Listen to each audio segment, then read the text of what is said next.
in here. Yes, It's usually how it Trevor and has us to. barely awake, but we have a full house this morning. Lot to get to. Obviously, we'll talk about the game a little bit as well. But first up, let's introduce our newcomer here. Everybody knows Alex, and obviously, me and Trevor are always hanging about here in the mornings. Rami is with us, joining us for the first time. Welcome aboard, sir. Yeah, thank you. I'm happy to be here. Thank you all for having me. Just excited to contribute to the American Scousers and talk about the team we all love to watch. Yeah, it should be a team that is kind of painful to watch these days, but it is what it Right. is. We'll get to that. Only a couple of headlines that kind of caught my eye. Most of them are obviously Champions League related, which we were talking before we started. Pretty much every group is done except the Spurs. So let's talk about this. I think Trevor, you and I kind of have talked about this before, about like concussions and stuff like that. And so obviously the players union wants some changes where they consider substitutions just for a concussion. But we've kind of talked about the pros and cons of that, but it's pretty clear they have to do something, right? The International Players Association basically is like, we're not thinking about that right now. But it should be something there they should be thinking about. Right? I know it came about this weekend because of the Martinez situation, but really every game I watch, there's an incident where you're like, that dude probably should be coming out for a little bit. They got to check up on him. Yeah, and it goes week to week now with these clash of heads, especially in the box where you have guys going in from all these different angles. You have goalies coming out with their hands, and there's just always just a train crash waiting to happen. And when it does, and they sit on the pit and they're like holding their head in the pitch and they're like, "Oh my God, why is it taking so long? No, they're doing all these things." And really, it should just be going, okay, if they had the wherewithal to just, move these guys off in the ways that they need to be delicate with it and do it, and it became a regular thing where like, oh, there was a clash of heads, we got these guys off, there's people ready to go to fill the space, so it's not like 10 on 10 or anything like that in the meantime. And it was just, that doesn't count as a thing. This is kind of just keeping the game level for what it is at the time, and then it goes back to normal. If the guy is unable to come back, then it counts as a substitution. You go on business as usual. If not, then it comes back, and then that you can either have it so the guy that was the temporary sub can't be used again, or these are all things that can be bargained for collectively, talked about between all of the parties involved. I just don't think they want to have that conversation because it's a lot of work. Yes, right. I mean, that's the first part of it. It's a lot of work because, and I guess they were talking about it, which I understand. I mean, you see it over here in like NFL and stuff like that, but you have to be really have a lot of resources to have a proper medical crew who can evaluate for a concussion. Usually, they just have a guy who just like sprays the ice and just Yeah. rolls you back out there. But at the same time, Alex, I can see a lot of stuff going wrong with this. So let me play the devil's advocate because it's the best thing I do. Let's say Thiago is getting a little tired. You're like, dude, why don't you go out for a header and roll around for a little bit? We'll put Milner in for 10 minutes. You'll get your rest. We'll check out your beautiful eyes and then roll you out there all rested. See, I think the counter argument where you would say to like get rid of that situation ever coming up, because like in the NFL and NCAA football, they have an unbiased doctor that watches the whole game, and then he radios down and says this person has a concussion and we need to look at him. I think that's one way to deter that from happening. And going back to Trevor's point, the other problem you're seeing is players don't really understand concussions either. Like they don't understand like what happened to him, what the injury's about. Because if you watch I assume this is all coming up because the Martinez concussion, right? Yeah. Over again.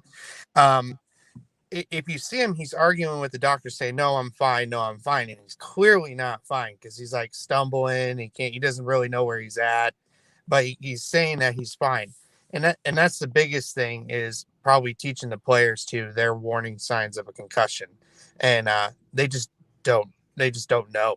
They just think they're fine. Oh, they're a little bit dizzy and they can go on, but then they're puking at the end of the game. They're puking at the end of the game, and they're having a hard time remember who they are. So there's a lot of things they got to address before they just put the concussion substitute in. But Rami, the more we wait, the worse it gets because the more damage you can do. And look, part of it, I agree to what Alex is saying, but part of it is players in that mindset don't care. I've had one, which I don't, remember having it. I just remember watching it afterwards. But, you sometimes as a player probably should not be out there, and you should not be out there. I mean, we see it in all sports where a guy is back out there, you're like, bro, you probably are not good. But the player will never say, I'm not good. The adrenaline kicks in, the competitive spirit kicks in. Not to mention, in most cases, your job security thoughts might kick in for a player. How do you get around that? Because it's kind of like a tricky situation to tell a guy, expect the player to say, I'm a little woozy over here. Right, I think that's a fair point. But I think we have to remember that player safety is what's paramount at the end of the day. And so I think that that decision should be taken out of the player's hands also at the end of the day. I think Alex mentioned, having a third party, a neutral party, kind of be the one who makes that decision, whether it be the Premier League or the FA or whoever provides, for every game, there's somebody on site who's a concussion doctor, who that's their specialty. I think, like I said, we can't let the players be the ones who decide, oh, I'm fine or I'm not, or even the team doctors, because I think it was you who mentioned that some of these doctors aren't qualified in assessing concussions. So I think if there's a third party who's qualified in assessing these things, that could be, conducive to player safety. And I also think that concussions are a tricky one because it's not one that's like, it's not like a broken bone where you could see it. That's like, oh, it's a broken bone. So I think, I'm glad the Premier League is actually, taking notice in this, but I feel like they're, maybe a decade behind when it comes to dealing with concussions. If you compare it to like the NFL or like you mentioned, the NCAA football, it just feels like they're kind of lagging behind in that regard. Yeah, it's almost by design. It almost looks like kind of like what Trevor was saying. They're kind of like, oh, that thing. Yeah, we heard about that, but let's just keep playing over here, kind of an ordeal overall. But I don't need a concussion doctor, but definitely need my heart doctor on call for these Liverpool games. Trevor, what are we going to see today? I mean, we were talking about it on the podcast yesterday. I mean, it's a crapshoot to figure out if you're going to play. I expect a mix. I expect a mix of some young players that we rarely see with some older guys like Milner holding their hand. Not like a totally League Cup kind of an ordeal, but maybe half, 4 or 5 starters and 4 or 5 guys that we rarely see. But it's kind of like a crapshoot to guess the lineup and therefore predict the game. But what is your gut feeling? Well, my gut feeling is it's pretty bad. I put it through in the Discord that I have just a sinking feeling that we're not going to see much in the way of changes going into this game, even though there should be wholesale. And I said it yesterday. I want to see at least 3 people I don't recognize on this pitch tonight. I want to have to go look up Wikipedia pages. I want to see Bajcetic. I want to see all these guys that have been sitting at the end of these benches for these Champions League games that we knew were never going to get into the game unless things were out of hand. It's out of hand right now. It's the end of the group. Just let the kids fly. Yeah, okay. If you want to throw Milner in as a captain in the middle and play him 45 ceremonial minutes, by all means, have at it. But if I see a front 3 of guys that we're going to need for Spurs this weekend, I'm going to be upset. And I feel I'm going to be upset. I think you're going to be partially upset. At the end of the game, you might be very upset. We'll find out about that. Alex, what do you think, man? Well, Trevor, will you be upset if we somehow win 4-0 today? Hey, front three. That was what I've been that's the thing. I debating. just don't think that's going to happen. I I'd be just shocked more than upset. Yeah. yeah, I know. Yeah. That's what I'd be like. I'll need a heart doctor for a different reason. I was thinking the other day, I was like, we've been so crap in the league. What happens if they just pull out a 4-0 win and get first place? That would just be, we'd all be like, what the fuck are we doing? Yeah. I mean, I'm along with Trevor on this one. For some reason, I think he's going to put out a bunch of starters. I think we might see one or two. We might see Ramsey's not part of the Champions League squad, is he? I don't think he was in because of his injury. I'm not sure. Yeah, because he was hurt at the time and we didn't have a date for him coming back. I'm not sure. I know we were talking yesterday. I think Gally was saying Ox isn't on there, which obviously I'm terribly disappointed about. But yeah, so I don't know. Going back to what Trevor's saying, like that front three, if we don't want to see anybody we recognize, it literally has to be somebody we don't recognize because I can't think of 3 names off the bench that can be attackers. I mean, all I can think of is Fabio on the right and Harvey on the left, and probably my guess would be Nunez in the middle, just to get him, a goal or whatever. But According to UEFA.com, he's on there. Sorry for interrupting. He's on there? Okay. I just have a gut feeling that he's going to put out most starting team. That's my gut feeling is he's going to put out the starting 11 and we're going to see how it goes, I guess. How about you, Rami? What are you thinking? I think what we want to happen and what Jurgen will do are 2 different things. I think this would be a good opportunity to give a player like Van Dijk a rest, who's been playing every game. It feels like every week. To give Mo a rest, who basically plays 90 minutes every week. To give our midfield a bit of a break, who's like on his dying legs. So I think this would be a good opportunity to even give the kids some minutes. Like Trevor mentioned Bajatic, you guys mentioned Ramsey. Just give those guys some Champions League minutes against a good opposition. To be honest, I'm looking forward to this game because it feels like the first game in who knows how long that doesn't really have any real stakes on it. We lose, we're in the same position that we're in. And then if we win 4-0, great. But that's why I feel like it'd be a good opportunity to rest those kids. To play those kids. But like I said, what Jurgen will do was probably something completely different. Probably start our strongest 11 for 60 minutes and make his planned subs at 60 minutes and hope for the best against Tottenham. So that's what I think will happen. I think we'll see a semi-rotated squad, but I think it'll still be a strong team.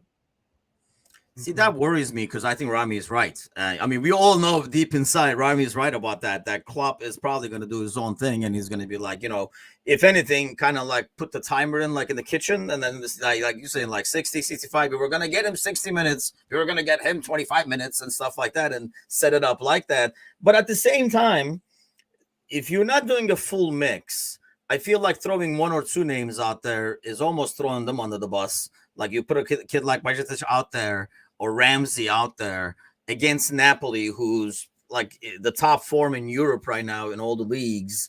Are you setting them up for a failure, Trevor, by trotting them out there? We don't know what Napoli is going to do either. I almost feel like Napoli is going to have 2 team sheets, and based on what we do, they're going to be like, okay, we'll go with this one then, and we'll play the kids as well. Yeah, it's one of those things where this year we've been very prone to finding that scapegoat in every game where something goes wrong. And I'd hope for these kids' sake they're not that tonight, even though, as Romy said, it's one of those things where there's no real stakes. So there shouldn't be much in the way of vitriol if things go tits up here, because you're really not playing for anything where you're playing for the chance to possibly get Shakhtar if they can come through instead, and you're like, okay, you're hoping Club Bruges falls back down again. There's not a lot of weaknesses in that second level of games either, so I feel like taking your chances and hoping that you don't draw the Bayern straw is perfectly fine by me. So another thing that, we were talking about on the podcast yesterday, and well, at least I was talking about it. I don't know if they were listening, but the psychological factor Alex, of putting a full, like, going Rami's way, and well, more like Klopp's way that Rami predicts, and putting like your strong lineup up there, and then still get your butt beaten by Napoli at home, it almost is going to open up more wounds than if you put out a lineup over there that's young, and you can kind of say, well, it doesn't matter because we put the kids out there. Weekend is the most important one. I mean, he kind of alluded to it in the press conference yesterday, saying, the goal is to get to the second round, and we did that. Mission accomplished. And then, we can rest the kids. So you can at least have something to fall back on psychologically by playing a lot of the kids. Yeah, I agree with that one. But also at the same time, Klopp's thinking with the same, he's thinking with his head, he's like, look, no one's giving us a chance to win this game 4-0. Why don't I take the risk and put them out there and see if we can win 4-0, win the group? Because, like I said before, like, he makes decisions that you scratch your head, but then he makes decisions that he looks like an absolute genius. And, he sees an opportunity where the team is low on morale. We're already low on morale. He's probably thinking we can rest the kids and morale won't really change, or I can take a risk, put my starting 11 out there, see if we can possibly swing this thing in our favor and win the group in spectacular fashion with Anfield on its side on a home European night. I mean, as a manager, putting it that way, it's like, do you want to do that? Because that sounds like, if you can do that because these players can do it, would you take that risk? Because our morale is already shot, really, at this point, especially with the league.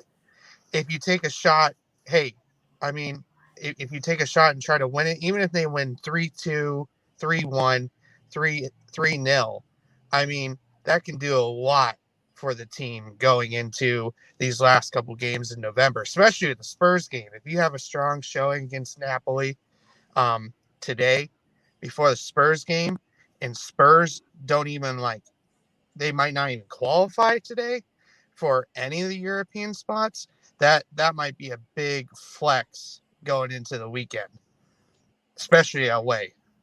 I don't know, but I mean, winning like that, that's like buying a lottery ticket. Yeah, there's a chance you will win, but it's pretty darn slim. You're really like taking a shot in the dark. I don't have confidence with our current form, even winning the game, leave alone winning it 4-0. And I feel like I say, the risk is not, or the reward is not worth the risk. What do you think, Rami? Psychological wise, like, I understand what Alex is saying. You can use it as a boost, but that can really freaking blow up and be a even bigger negative factor. And now you added more tire legs to it, because Spurs has to go all out today. Spurs cannot afford to rest players and stuff like that. This is it. They got to go all in. So it's an opportunity for you to not go all in and be rested against the Spurs team this weekend. Right. And for me, I think the whole reason you would want first in the group is to avoid the likes of Bayern and PSG and those. And so if we're going to talk about psychology and belief, I believe in us more to beat the team like Bayern over two legs than I do think we could win today in 4-0, if that makes sense. I believe more in, Anfield away, home and away. I think 180 minutes of football, anything can happen. But I think, trying to put all your eggs in one basket and trying to win today 4-0 just doesn't seem likely. And like you said, you could tire out some legs, maybe pick up, a hamstring issue or whatever for a key player. And suddenly you're looking at it like, oh, hindsight's 2020. I look at precedent. I believe it's 2 years ago when we were playing in Denmark in a dead rubber game like this, and he put out a strong lineup, and Jota gets hurt for 2 or 3 months, and suddenly our form takes a big dip. So it just you kind of got to weigh and look at the pros and cons of the situation. And I think our confidence is already shot as it is. So I don't really think it could get much worse either way. And even, a 3-1 win against the weak Napoli side, because I'm sure they're going to rotate a little, probably won't tilt it either way. So like I said, I think I believe more in us in 180 minutes in February than I do winning 4-0 today. Yeah, that sounds fair. I think so too, because it's going to be a whole different scenario when we come back from the World Cup, right, Trevor? It's going to be all different. Yeah, totally. It's one of those things where you just kind of want it to come and just see then, because yeah, I'm in pure pessimism mode right now. I have no faith in anything going right, and when it does, it's a blessing in disguise. But it's one of those things where this is just an unprecedented middle of the season tournament. You kind of have to just rip that band-aid off and go, all right, this first season, the first half of the season, we're gone. We're done with that. And as Rami said, we're looking towards the round of 16 and February on that front more than anything, because the league in my head's dead. So now it's not getting knocked out by dregs in the cups and kind of having those as confidence boosters for the Champions League rather than the way they were for the league last year. Yeah, I mean, I think Victor was the one saying it last night. I mean, it's almost a blessing to have this World Cup now, because I feel like, you're on top of the hill, you're rolling down full speed over here, it feels like. And you just, the World Cup is like a branch you're barely hanging on to. You either pull yourself up or the branch eventually breaks and we kind of go tumbling down when January and February comes. How do you think that impacts the mindset today, Alex? Like knowing this is already in the bag. It's going to be a whole different shebang when February rolls around. And kind of like what Rami is saying, not only it's going to be over like 180 minutes, home and away, you can kind of like, strategize a lot better, perhaps prepare a lot better, because you're going to have a long ass heads up in terms of who you're going to play. And then, you're going to have, well, hopefully, more people healthy. You might have you're going to have Diaz back, hopefully Jota back, and then whatever you add in January. Mm-hmm. I've been saying all year long, there are some players on Liverpool, you can tell they have the mind. I'm talking about like Fabinho and Van Dijk, explicitly.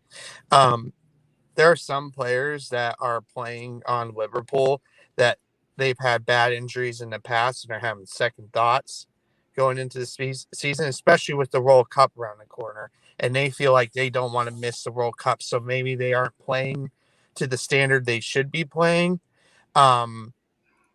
I think after the World Cup, you're going to see some pissed off guys that didn't win the World Cup on Liverpool that, for whatever reason, they're going to change it up a couple gears and they're going to be like, look, let's try to get something out of this season now. Again, I'm very adamant about a stupid mid-season tournament. I thought it was stupid when they announced it, and I still think it's dumb. But I think the mentality is going to change after the World Cup. It's just got to get through November now, and then we'll see how it goes once they come back. They play the 26th, right? Boxing Day. Everybody comes back Boxing Day. I'm trying to even not look forward that far ahead. You're right, though. With the next 24 hours at a time is what I'm doing right now. I mean, and that's what's aggravating. I think, if we were, we kind of knew this, and it was, Rami, based on the form that, we were going to kind of stumble along, and, we should have picked up. You looked at the schedule and you were like, hey, man, at least the schedule is not too bad. But then we drop points to Forest, you drop points to Leeds. I'm not even drop points. You basically lose to these teams and don't get anything out of those. And you're kind of like stumbling along. And that's why, the Spurs game is so much more important to get something out of it. And I'm okay with the freaking point because it is away, but got to get something out of it. So the hell with Napoli. Let's get ready for the weekend because it seems to be a pretty darn big game, because otherwise, we say January, February and stuff, but you might be out of the top 4 race by then at this rate. Right, that's very true. And we keep mentioning the World Cup break. There's only 2 more chances in the Premier League to play before the World Cup. You have Tottenham on Sunday, I believe, and then we have Southampton next week. So, you only have 6 points available. So I don't see why we shouldn't try to get all 6 points on the board. Just build some confidence, some good energy going into the World Cup. Like Alex said, I think a lot of people are going to be coming back from the World Cup either, disappointed because their country didn't well, so they'll be driven, be hungry to, make that right that wrong, or they had a good World Cup and come back with confidence and stuff. So I mean I might be lying to myself when I say this, but I think the World Cup break will do us good. But yeah, I think I personally am not on the boat that I think the Premier League is gone and done. We should forget about it. I think top four is still a very realistic expectation. But it's just about putting these performances in consistently, not beating City 1-0 one week and then losing to a relegation side the next week. So, and like I said, I think it starts on Sunday with Tottenham, getting those 6 points before the World Cup, and we go from there. Yeah, I'm not thinking it'd be huge to get those 6 points before the World Cup, because then you can really say, hey, I mean, you would be only I'm assuming if you get 6 points, you're only going to be like 4 or 5 points out of the top four and stuff like that. And that's not as big of a deal. But so the World Cup brings at least hope, if nothing else, which, who the hell knew that before the season started? How much hope do you have for this afternoon, Trevor? Give us a prediction. God knows we can't predict the lineup, but can you predict the score? Yeah, I'm going to go 2-1 to the bad guys. I think we can get one, but I think it's going to be another concede first, chase it, and then it won't be as rough as the Somerville goal, but it will be a loss nonetheless. Yeah, you're not really shooting in the dark when you say they're going to score first. So yeah, I know. Really going out of the box thinking we're looking at here. Alex, Hot Take Express. Alex, give us a prediction for today. 7-0.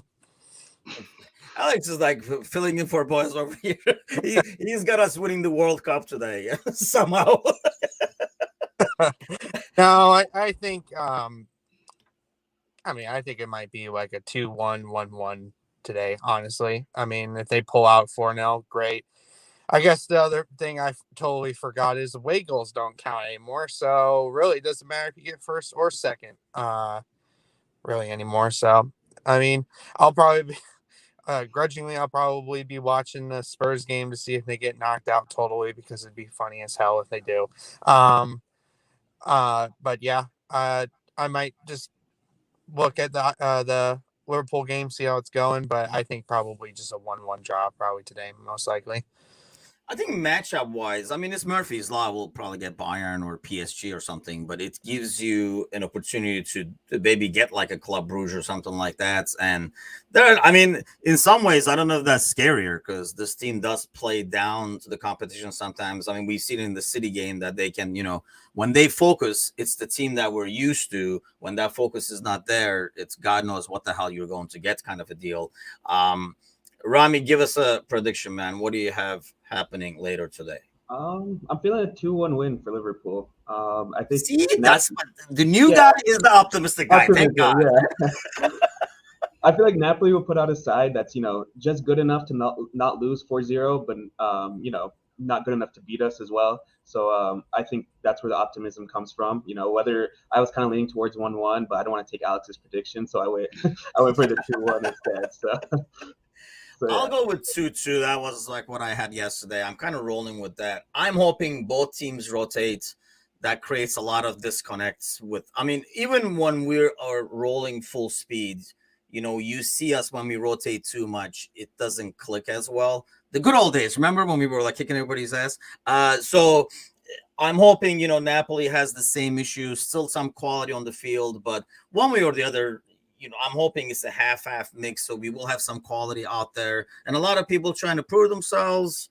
But at the same time, that also means a lot of people worried about proving people wrong and stuff like that too. So it will be a painful watch either way is what I'm predicting. But at least kind of like, what you're saying, Trevor, I mean, it's going to be sit back and see what happens, kind of a casual watch. There's nothing on the line.